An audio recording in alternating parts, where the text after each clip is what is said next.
Meus amigos, tudo bem? Bom dia, boa tarde, boa noite. Bem-vindos ao canal Nem Sim, Nem Não. Hoje, eu, Igor, e o professor Marcelo vamos discutir a respeito dos direitos sociais. Especificamente, vamos trabalhar sobre o direito à moradia. Inicialmente, eu digo a vocês o seguinte: historicamente, nossa percepção sobre direitos fundamentais, ela vem no primeiro ciclo como direitos fundamentais sobre a pessoa, sobre o indivíduo. Esses direitos fundamentais, eles tinham a característica de ser direitos sobre liberdades, em que o Estado se abstinha de fazer alguns atos com as demais pessoas. Então, por exemplo, o Estado não poderia prender alguém sem motivo. Este é o primeiro ciclo que nós temos. No segundo ciclo, ou dimensão, ou até mesmo em geração, cada autor utiliza uma expressão, nós teremos, então, o tema de hoje, os direitos sociais. Ele surge por volta de 1917, 1919, quando se percebe uma necessidade de atuação do Estado. A economia vinha mal em alguns países, como México e Alemanha, e se percebe que é necessário que o Estado faça e não só deixe de fazer para as pessoas. Aí se insere os nossos direitos sociais. Direitos positivos, que exigem uma atuação do Estado para promover um mínimo de igualdade. Nossa Constituição, ela possui um artigo que é muito ligado à ideia dos direitos sociais. Ele não é o único artigo que trabalha direitos sociais. Deixo isso muito claro. Mas quando se fala em direitos sociais, nós gostamos de lembrar de um artigo paradigmático, que é o artigo 6º. Nele, nós teremos a positivação de alguns dos direitos fundamentais, como a saúde, educação, lazer, segurança, assistência. Dentre estes, nós temos o tema de hoje. Mas qual é a grande função desses direitos sociais? Como eu devo observar? Bem, se eu observo autores como Canutiro, eu vou perceber que direitos sociais eles têm uma importância, sobretudo, na ideia de dignidade. E nós aqui não estamos falando de dignidade da pessoa, mas sim dignidade social, que ultrapassa o indivíduo, mas que se insere também o indivíduo nele. Em razão dessa possibilidade mínima de igualdade, ou seja, a possibilidade que todos tenham acesso à saúde, à educação, a momentos de lazer com sua família, a segurança sobre a sua vida, que permite, inclusive, que essa pessoa seja considerada livre para fazer escolhas. Imagine, meus amigos, uma pessoa que não tem a liberdade de escolha porque ela deve favores. Nós passamos por isso já na nossa história. A nossa formação de Estado passa por isso. Então, essa liberdade que nós tanto desejamos, em certo modo, inicia na condição do indivíduo perante a sociedade. Então, os direitos sociais se inserem também como o primeiro momento para dar a este indivíduo instrumentos para que ele possa ser livre, para que ele possa se considerar pertencente e para que ele possa ser ativo nessa sociedade. O Estado, então, vai buscar essa igualdade entre os indivíduos. E aí vai nascer essa ideia dessa dignidade social da pessoa humana, e não apenas a individual. Dentro disso, passo a trabalhar especificamente o nosso artigo 6º. Ele possui uma redação inicial, mas ele, a partir de 2000, passou por 3 emendas. A emenda de 2000, a emenda de 26, nos interessa mais. Nela, foi inserida a palavra moradia. Algumas vezes, quando nós temos emendas à Constituição e há inserção de situações como essa, uma palavra, as pessoas até mesmo fazem chacota. quando, por exemplo, inseriram a palavra alimentação, me lembro muito bem. Brincavam, olha, não surgiu um prato de comida na mesa de quem não tem. Mas não é isso. Rui Barbosa já disse, as flores não nascem das leis. E o pensamento, ele é continuado pela própria comunidade. Mas se eu tiver uma lei para proteger um canteiro, talvez daquele canteiro nasça uma flor. Não é a flor que vai nascer da lei, mas é a possibilidade de ter aquela flor naquele canteiro. E é aí que entra as emendas como essa, de inserir uma palavra, moradia. A partir da inserção dessa palavra, em 2000, eu passo a ter a possibilidade de forma mais incisiva, me dirigir ao Estado governo, não sei se era federal, estadual e municipal, e dizer onde está a política pública para cumprir a Constituição no que diz respeito à moradia. Lembram que nós falamos? Os direitos sociais colocam o Estado uma obrigação de fazer. Agora eu tenho a obrigação de fazer. Qual a política pública vai ser adotada? Quais os mecanismos? Fará parte de como o Estado vai se organizar. É ele que vai se organizar para fazer a medida que é possível, com um certo limite dessa da medida do possível, a inserção desse direito à moradia, que é o nosso tema de hoje. A dúvida que sempre fica é: quando é o possível? Até quando esperar o possível do Estado? E aí entra em temas como a judicialização no que diz respeito a direitos sociais. Alguns autores, e Canutilho faz parte deles, e alguns outros autores colocam a questão dos temas políticos serem judicializados não impedem o Poder Judiciário de se manifestar. O Poder Judiciário ele faz parte também da estrutura política da nossa sociedade. Ele não está alheio. E se for necessário, ele deve ter alguma atuação na incrementação dessa política pública. Não vou entrar aqui na discussão sobre orçamento, não.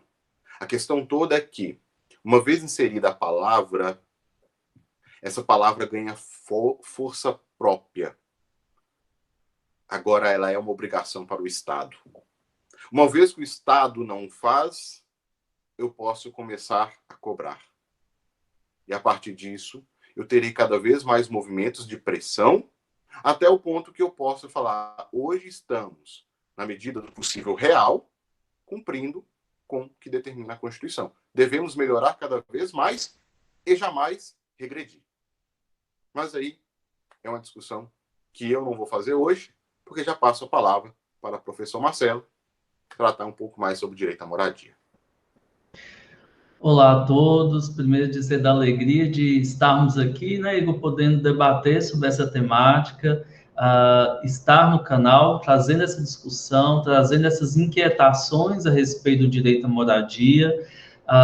Igor, né, fez uma explanação sobre o quanto é importante que esse direito estivesse devidamente disposto na nossa Constituição Federal, o quanto era necessária essa colocação, essa inserção do direito à moradia, porque isso mobiliza a cobrança mais efetiva do poder público, do Estado, de uma maneira mais ampla, né, possibilita essa cobrança. E aí a gente começa a compreender o direito à moradia numa perspectiva ampla do que significa esse direito.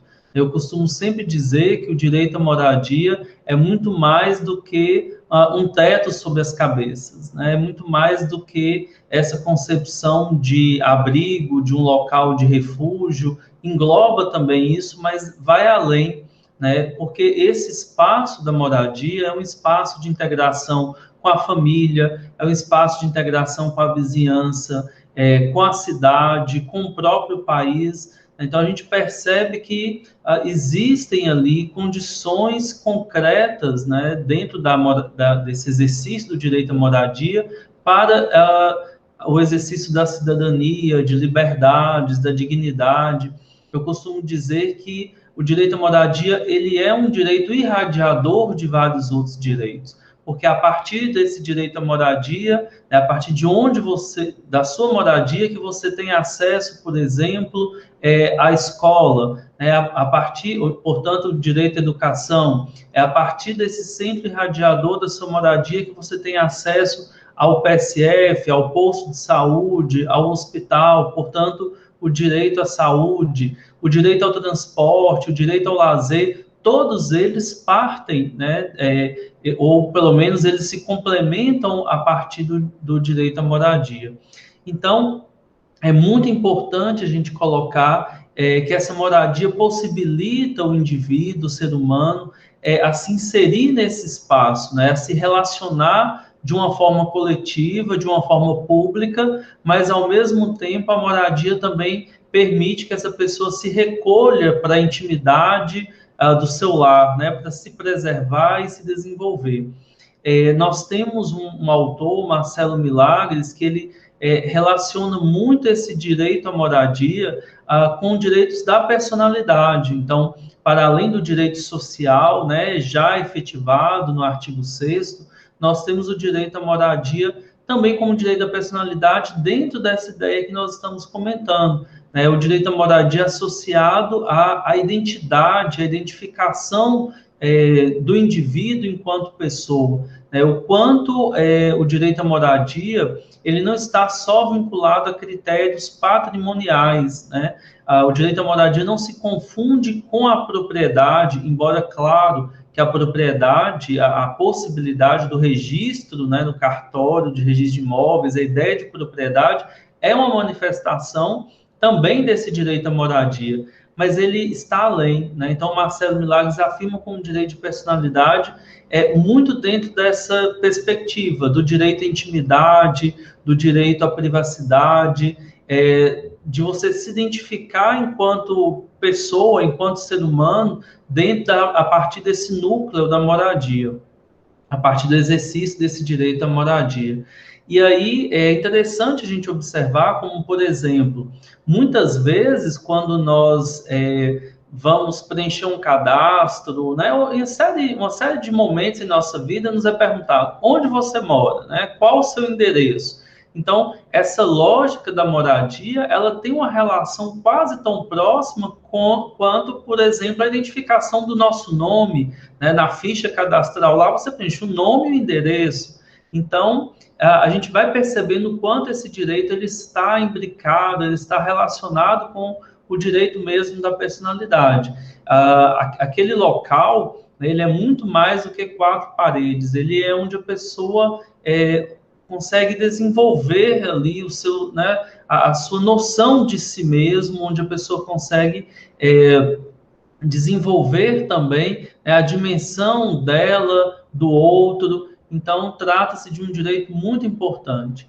E aí a gente destaca, né, que dentro desse conceito amplo de moradia, é necessário para que essa moradia, até na condição de direito da personalidade, de direito social, como está na Constituição Federal, que ela seja garantida, é preciso que essa moradia seja uma moradia digna. Então, não é qualquer moradia, né, também nesse sentido. Essa moradia, ela tem que oferecer, ela tem que oportunizar a quem está nela condições mínimas de existência, de dignidade, né? Não é só a estrutura física do local onde você mora, mas é também o acesso às políticas públicas de saneamento, de transporte, de emprego e renda. Então, a gente percebe que o direito à moradia, ele vai englobar tanto uma ideia de moradia digna, né, de direito à moradia digna, vai englobar tanto a infraestrutura física, né, da casa, quanto a infraestrutura na qual a casa está inserida, os equipamentos urbanos que são disponíveis, como o serviço de água, esgoto, iluminação pública, coleta de lixo, né? Então, tudo isso faz parte do que a gente pode chamar de uma infraestrutura social, né? O acesso a equipamentos de saúde, educação, opções de lazer, transporte, mobilidade, tudo isso faz parte de uma lógica de uma moradia adequada, né? De um direito à moradia adequado. A ONU, inclusive, ela lista, a Organização das Nações Unidas, ela lista alguns critérios para que nós possamos tomar como parâmetro se aquela seria ou não uma moradia adequada. Então, critérios como acessibilidade, e aqui a acessibilidade não só no sentido de transporte público ou de mobilidade, mas acessibilidade no sentido mais amplo também, né? Se aquela casa permite, se aquela moradia, se aquela construção, por exemplo, atende a necessidades de pessoas com deficiência, por exemplo. Nós temos uma situação de adequação cultural, e essa adequação cultural está muito relacionada à forma como a construção é realizada na perspectiva do local onde ela está inserida, né? Então, será que ela está adequada ao ambiente, né, a temperatura, as estações daquele local onde ela está inserida? Será que aquela construção ela reflete ali, né, um local que é mais quente durante o ano, um local que é mais frio, por exemplo? A localização adequada, que é essa questão que possibilita o acesso a equipamentos urbanos, né, a disponibilidade de serviços de infraestrutura, a disponibilidade ali próximo àquela moradia de todo o equipamento urbano, a habitabilidade, que é a condição física mesmo da estrutura dessa moradia.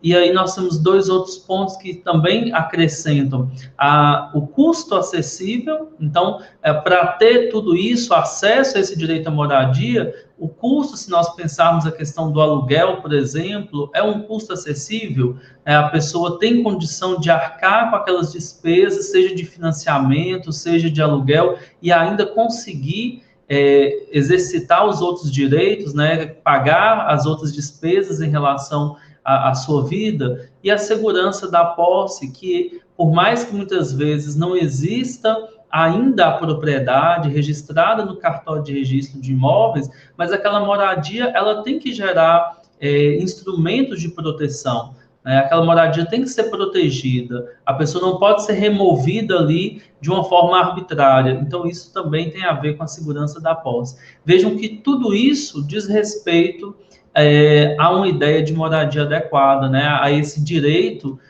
social que Igor retrata aqui, né, na Constituição Federal e como ele foi acrescido. Então, eu devolvo a palavra para ele, para que ele possa falar um pouquinho mais para a gente, e de antemão eu digo que essa discussão gera muitas outras, a gente pode marcar outros bate-papos aí pela frente.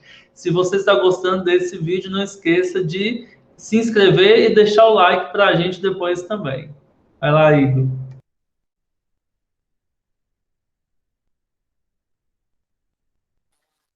É verdade, essa parte de divulgar aos colegas, divulgar, levar à frente essa mensagem, essa discussão é extremamente importante. Conhecimento não é para ficar guardado numa caixinha, é para poder disseminar, é para poder ampliar. Eu aproveito o momento para poder fazer uma indicação sobre a questão dos direitos fundamentais sociais, que é este livro de coordenação, na verdade, do JJ Canotilho. Vou deixar mais informações no próprio descrição do vídeo. Ele tem uma série de artigos e ele vai tratar, inclusive, de outros direitos sociais, mas ele consegue abordar, sobretudo, a importância dessa construção que nós temos. Uma das questões que o Marcelo apontou aí, e é realmente extremamente relevante, é essa percepção da moradia como algo que pertence a esse indivíduo pela personalidade.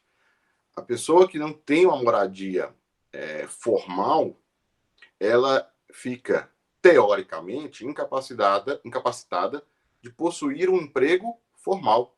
Uma vez que eu preciso, primeiro, de documentação, e a documentação precisa ficar guardada, geralmente vai ficar guardada em casa, né? Então, preciso, primeiro, de documentação do próprio indivíduo, e, para além disso, para formalizar o contrato de trabalho, eu preciso indicar o meu endereço. Então, quando a gente pensa, mas é só pagar o aluguel, mas só pagar requer dinheiro, e aqui eu entro num loop. Para pagar aluguel, eu preciso de emprego. Para conseguir um emprego, eu preciso de uma casa. Então, por isso, e quando a gente fala que o Estado vai prover alguns direitos, ele vai criar mecanismos, políticas públicas, nós não estamos falando de um Estado bonzinho. Nós não estamos desejando um Estado que faz caridade. já é um consenso que esse tipo de situação, ele, na verdade, fortalece a economia. Ele, na verdade, permite que a própria ideia de capitalismo possa girar. Se eu tenho uma camada de não consumidores, para quem tem um pensamento a respeito do capital, a camada de não consumidores vai cada vez mais crescer e cada vez mais dificultar o próprio sistema. Então, quando eu falo, olha, você tem uma casa, olha, você tem acesso à saúde, olha, você tem acesso à educação, olha, o seu salário você pode consumir. Isso também faz girar a própria roda da economia. Então, nós não estamos aqui falando de um Estado de caridade. Nós estamos falando de um Estado inteligente, que percebe que a sua função de existência é para as pessoas, e pessoas não se excluem. Pessoas devem estar minimamente numa posição igualitária, e não devem viver apenas, devem viver com dignidade. Ficam essas as minhas considerações finais. Suas considerações finais, Marcelo? Então, é importante a gente perceber o quanto essa questão da moradia, né, da ausência do exercício desse direito à moradia, pode vulnerabilizar ainda mais as pessoas, que é uma discussão que a gente pode fazer em outro momento sobre as pessoas em situação de rua, por exemplo, quanto à ausência do exercício desse direito à moradia, até naquela situação onde a pessoa se encontra, porque ele também pode ter o exercício desse direito nessa perspectiva, o quanto isso vulnerabiliza mais determinadas pessoas, né? Então, era essa reflexão, assim, para a gente pensar e talvez deixar uma ideia para outros debates, outros vídeos, e agradecer mais uma vez aí, né, a oportunidade de debatermos a respeito do assunto. Muito obrigado, pessoal. Até mais.